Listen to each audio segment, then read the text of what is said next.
7h46, o Jornal da Manhã está de volta. Terça-feira é dia do Minuto Agro.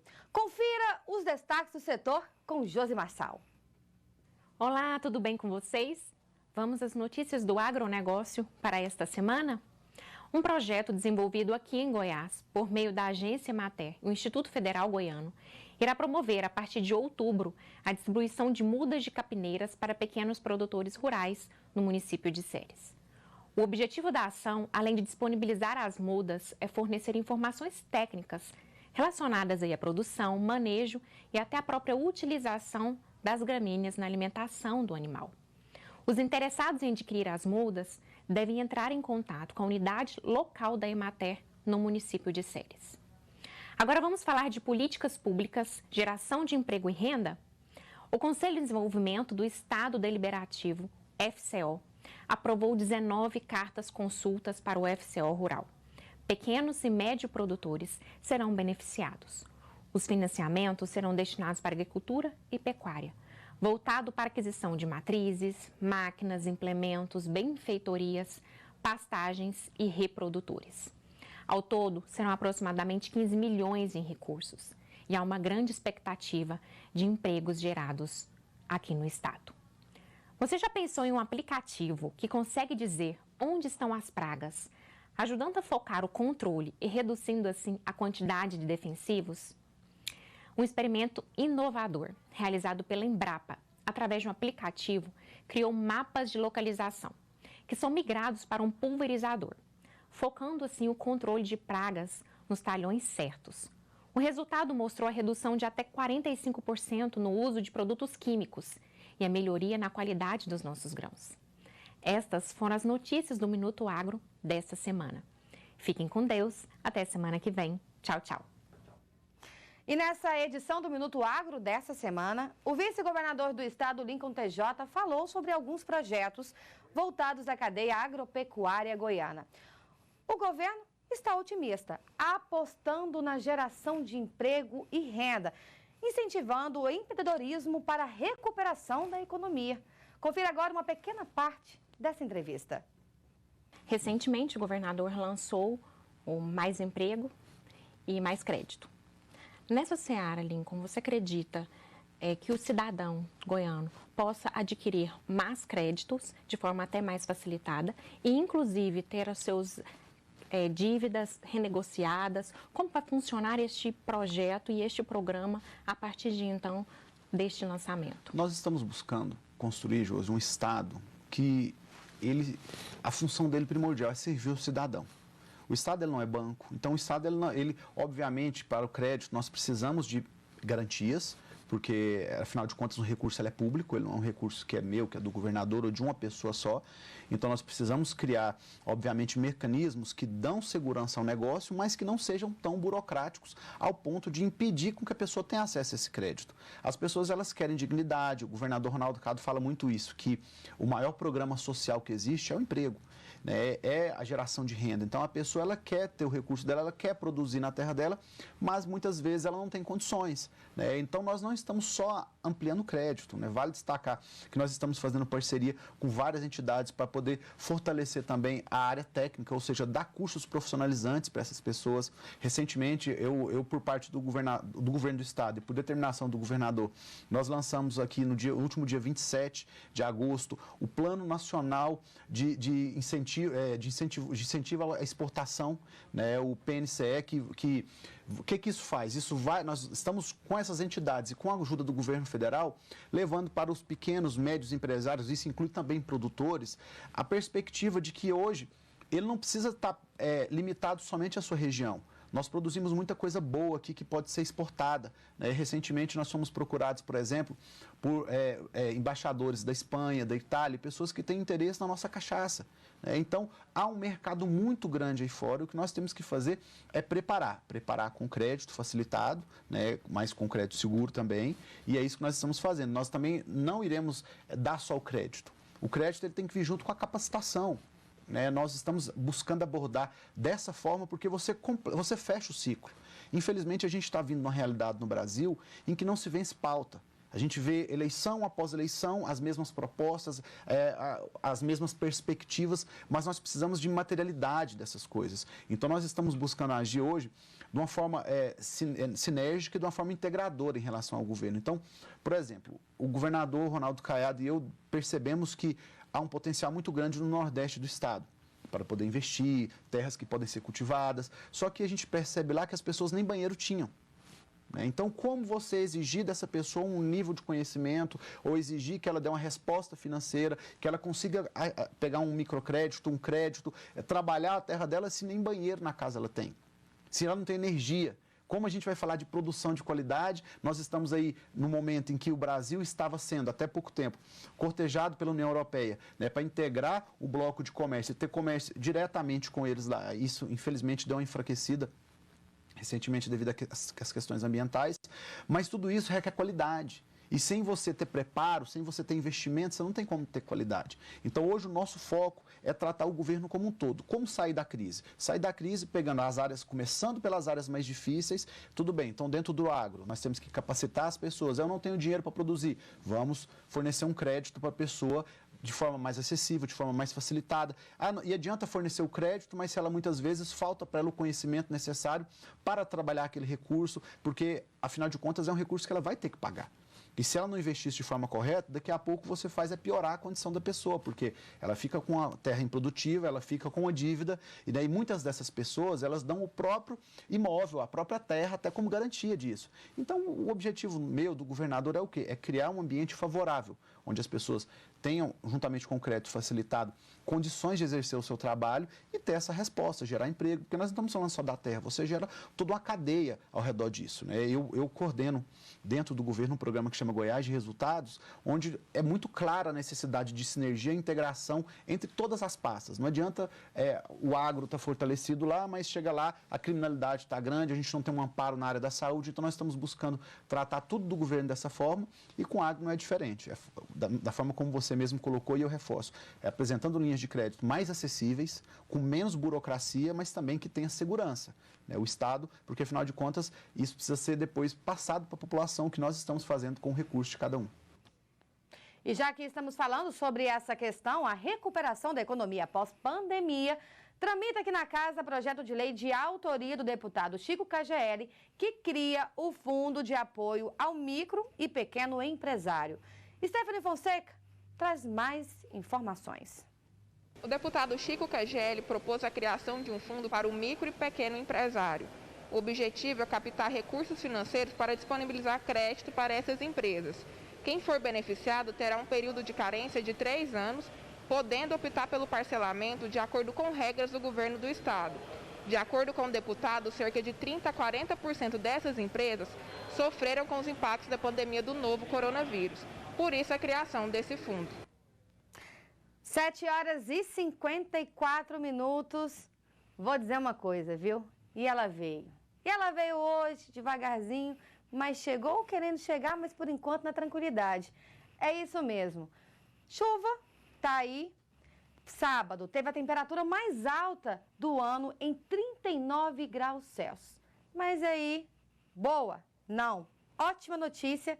Agora com Edriza Borges. Edriza, é com você.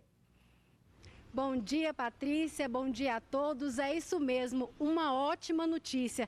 Diante desse calorão e dessa secura que a gente estava acompanhando esses dias, eu digo que é até uma maravilhosa notícia. A chuva chegou bem leve para dar uma amenizada e com ela também chega daqui a pouquinho a primavera, que começa a partir das 10h31 e vai até o dia 21 de dezembro. A temperatura hoje em Goiânia, Patrícia, a mínima de 19 e a máxima de 29 graus. O sol vai aparecer discreto e com algumas nuvens. E segundo a meteorologia, pode acontecer algumas chuvas rápidas durante o dia e também à noite. Aqui no Bosque dos Buritis, onde a gente percebe muitas pessoas caminhando todos os dias, nesses dias aí de calorão. Hoje a gente não vê quase ninguém. De vez em quando passa uma pessoa ou outra caminhando. A gente vê que agora cai uma chuvica bem de leve, o que traz muita alegria e bênçãos nesses dias. Se você quer saber mais informações sobre a meteorologia aqui no estado de Goiás, a gente vai mostrar agora um vídeo da meteorologista Juliana Freire. Meu nome é Juliana Freire e eu sou meteorologista do SEMPA Cerrado. Eu trago informações sobre a previsão do tempo para hoje e para os próximos dias aqui no estado. Hoje a previsão é de chuva em praticamente todo o estado. Essa chuva ela pode ocorrer a qualquer hora do dia. Na capital, essa chuva ocorrerá de intensidade fraca a moderada, porém em algumas regiões mais ao norte do estado, essa chuva ela pode ocorrer de uma forma mais intensa. Essa condição de chuva também é esperada para quarta-feira em praticamente todo o estado. Na quinta e na sexta, a condição de tempo começa a mudar, o sol começa a abrir e espera-se períodos mais prolongados de sol. Na sexta-feira, as temperaturas elas voltam a subir novamente no estado. Na capital Goiânia, espera-se uma temperatura máxima aí em torno dos 34 graus, com períodos de sol mais prolongados. Essa condição de seca, de tempo seco, ela volta no final de semana. Porém, agora estamos próximo do período chuvoso, então essa condição de chuva ela vai ficar mais recorrente sobre o estado. No entanto, ainda é mantido o alerta de qualidade do ar, mesmo com a chuva que ocorreu e que está ocorrendo durante esses dias. A qualidade do ar ainda está bastante degradada, então espera-se que as pessoas do grupo de risco elas evitem exposições ao ar livre por tempo prolongado, porque a qualidade do ar ainda está bastante degradada no estado. 7h58. Pouco mais de 147 milhões de eleitores estarão aptos a comparecer às urnas no próximo dia 15 de novembro, que é o primeiro turno em todo o Brasil. Aqui em nosso estúdio, a gente recebe agora o advogado especialista em direito eleitoral, Júlio Meireles. Ele que vai falar sobre as regras deste ano das eleições municipais 2020. Muito obrigada pela sua participação aqui hoje conosco. Na verdade, o que muda de fato? Olá, bom dia, Patrícia, bom dia a todos os telespectadores. É um prazer, mais uma vez, fazer parte desse programa. Bom, muda bastante coisa, né? Temos aí uma mudança de fato, né, que nós percebemos em decorrência de um fenômeno, em decorrência de uma mudança eleitoral. O fim das coligações proporcionais, Patrícia, proporcionou, né, vamos dizer, fazer esse trocadilho, sim, proporcionou esse número elevado de candidatos a prefeito. Isso eu tenho como um ponto importante. E aqui na capital são 14. São 14, né? Acho que já diminuiu já um pouquinho já, viu, Patrícia? Sim. Acho que já tivemos algumas desistências. E também um fato ocorrido também, parece que no caso da doutora Cristina, e não sei ainda, vai haver ainda uma disputa judicial, não sabemos ainda. Mas o que acontece? O fim das coligações proporcionais, na minha opinião, proporcionou essa falta de ligação entre os partidos em nível proporcional. Isso fez com que esse casamento, essa falta de casamento entre os partidos na eleição proporcional, fizesse também com que eles atuassem de forma separada, de forma isolada na eleição majoritária, fazendo com que cada partido lance o seu candidato. E foi o que aconteceu, um fenômeno bastante diferente. E um outro ponto também, que acho que atribua a essa questão, a esse fato, é o efeito Iris Rezende, né? Eu acho que com a saída de Iris da eleição, com a saída de Iris da disputa, fez com que, por exemplo, mudasse aí as cartas do jogo, né? Acho que o tabuleiro foi alterado e acho que alguns players, eles se motivaram e resolveram participar do jogo. E aí a gente viu, né, um número elevado de candidatos na disputa majoritária em Goiânia. É o efeito dominó, né? Eu acho que sim, né? Eu acho que sim. A gente percebe que alguns personagens, alguns pré-candidatos que já haviam retirado a sua pré-candidatura, resolveram, né, voltar ao jogo. E voltaram com certeza. Porque o efeito Iris Rezende, vamos dizer assim, vamos chamar de efeito Iris Rezende. Ele é um forte candidato, isso ninguém pode contraditar, né? E ele na disputa traria uma dificuldade maior a alguns pré-candidatos, no caso, candidatos. Mas o que a gente percebeu? Com a saída dele, né, uma parte do eleitorado fica órfã. Fica aí uma grande parte do eleitorado fica sem o candidato preferido deles. E faz com que outros, né, se motivem, né, se lancem na disputa para tentar buscar esse eleitorado. E o que está acontecendo? Nós vimos, por exemplo, que existia uma pesquisa já bastante definida já em torno desses players. Com a saída do Idíris Rezende, ela se modificou. Ela se modificou por completo. E você vê agora alguns candidatos já despontando, já se colocando no lugar que era de Idíris Rezende. O que vai pesar nessas eleições, especialmente aqui na capital, na opinião do senhor, em um período de pandemia também, né? Eu acho que nós vamos ter uma eleição bastante diferente nesse ano, Patrícia. Na verdade, tudo está diferente na nossa vida, né? Isso está muito claro. O que a gente percebe? A gente percebe primeiro que a participação popular vai ser muito baixa. Eu vejo que nós vamos ter, por exemplo, menos pessoas, né, trabalhando nas campanhas, vamos ter menos pessoas trabalhando, por exemplo, em torno dessas candidaturas, menos pessoas participando efetivamente, uma abstenção muito maior, eu tenho certeza disso. Era uma questão que eu queria entrar com o senhor. A abstenção, o senhor acredita que será forte esse ano? Eu acho que nós temos uma média de abstenção já tradicional. Que chama atenção, né? Sim, bastante. Ela é bem significativa. Ela é significativa, mas eu acho que vai aumentar. Vai aumentar por óbvio, porque as pessoas, muitas pessoas não vão, né, se encorajar, né, e enfrentar uma fila, por exemplo, embora eu devo aqui ressaltar, é importante ressaltar o eleitor. O TSE vem trabalhando muito, Patrícia, para que seja cada vez mais saudável, e melhor dizendo, que é menos risco o eleitor na hora de votar, né? O que o TSE vem fazendo? Primeiro, buscando junto à iniciativa privada, cada vez mais máscaras, e máscaras para os seus mesários, para as pessoas que vão atuar na eleição, e também o álcool em gel, né? Até mesmo fita, Patrícia, fita adesiva para marcar o chão, para fazer o distanciamento na fila, eles estão fazendo, né? É um trabalho árduo que vem fazendo o TSE, como sempre fez, né? Sim. Toda eleição o TSE trabalha muito e trabalha muito bem. O seu quadro é muito qualificado. Um outro ponto interessante, a leitura biométrica, Patrícia, né? Nós já estávamos, Goiás é um estado que já tem 100%, né, dos seus eleitores cadastrados a digital. Vamos traduzir. Né? Vamos traduzir isso aí, né? A digital, a identificação digital do eleitor. Então nós temos 100%.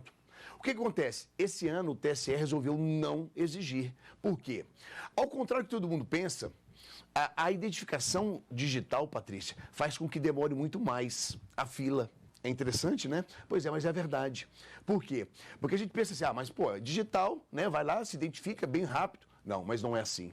Poxa, não é assim? Não é assim. Na verdade, muitas pessoas, Patrícia, têm dificuldade para ter a sua digital lida no aparelho. Né? Eu mesmo, algumas vezes, falha a minha digital. E ainda mais com essa história da gente ficar passando álcool na mão, álcool em gel o tempo inteiro, com certeza aumentou o número de pessoas que têm dificuldade para ter a leitura digital nesses aparelhos. Então, o que acontece? A pessoa fica, em média, 2 minutos tentando fazer a leitura digital. Desiste e vai fazer através de outra forma. Então, isso faz com que cada pessoa fique de 2 minutos, alguns, né, claro, outros bem rapidamente, tem a sua leitura digital já realizada no momento. Mas faz com que as pessoas demorem na fila. E demorando na fila, obviamente, vai criar um outro efeito, um outro fenômeno, que é a aglomeração. Isso o TSE não quer. Então, não será exigido desse ano a leitura digital dos eleitores. É um ponto positivo. É um ponto positivo que traz, né, uma diminuição de aglomeração e é um dos serviços, uma das formas que vem adotando o TSE para diminuir o risco do eleitor ao se dirigir à urna de votação. Agora, doutor Júlio, será a primeira eleição em que os partidos não poderão fazer alianças para disputar as vagas nas câmaras municipais, somente para as prefeituras. É um grande desafio aí, né, nesse quesito. Nós já percebemos, inclusive, agora nas convenções que na maioria seriam virtuais, né, Patrícia? E que acabou não acontecendo na prática. Não foram. E que vou abrir um parênteses aqui, antes até de responder essa pergunta sua, porque eu acho que eu via com muita preocupação isso, Patrícia. Eu conheço o interior do estado, eu rodo muito, até por atividades classistas e atividades profissionais, e percebo que nós temos, primeiro, excluídos digitais em número elevado e depois, entendam, analfabetos digitais. Sim, né? Pessoas, primeiro, que não têm acesso à internet. Depois, pessoas que, ainda que tenham acesso à internet, não têm familiaridade, não conseguem resolver muitas coisas. Para você falar assim, ó, nós vamos fazer uma convenção virtual e colocar aquela pessoa para ingressar numa sala de bate-papo, melhor dizendo, numa sala de reunião, para poder fazer aquela reunião, que é uma reunião, a convenção é uma reunião entre os filiados, é muito complicado. Então, o que aconteceu? Então, nós tivemos um número muito pequeno de reuniões, de convenções virtuais. Mas tudo bem, vamos lá. Esse efeito, você havia me dito sobre a possibilidade de coligação nível proporcional. É o que eu te disse. Esse fenômeno, essa nova lei, melhor dizendo, não fenômeno, mas essa nova lei fez com que diminuísse muito, né, a possibilidade, por exemplo, dessa relação muito próxima também para a majoritária. E sim, é a primeira vez, a lei eleitoral, o primeiro ano em que não se pode fazer essa coligação em nível proporcional. Nós tivemos um aumento de prefeitos, candidatos a prefeitos, e um aumento muito grande também do número de candidatos a vereadores. Eu não fiz as contas ainda, nós sempre esperamos para depois do registro de candidatura para fazer, mas eu estimo, Patrícia, e pasmem, telespectadores, cerca de 1.000 candidatos a vereador em Goiânia. E creio que tem muito mais, Nós vamos ainda descobrir isso depois do dia 26, que no dia 26 é o último dia para o registro de candidatura. Ok. Vamos então agora para um rápido intervalo, viu, doutor Júlio? Mas rapidinho a gente volta com mais Eleições 2020 aqui no Jornal da Manhã. Fica agora com imagens da Avenida Jamel Cecílio, próximo a um grande shopping de Goiânia. Fique com a gente.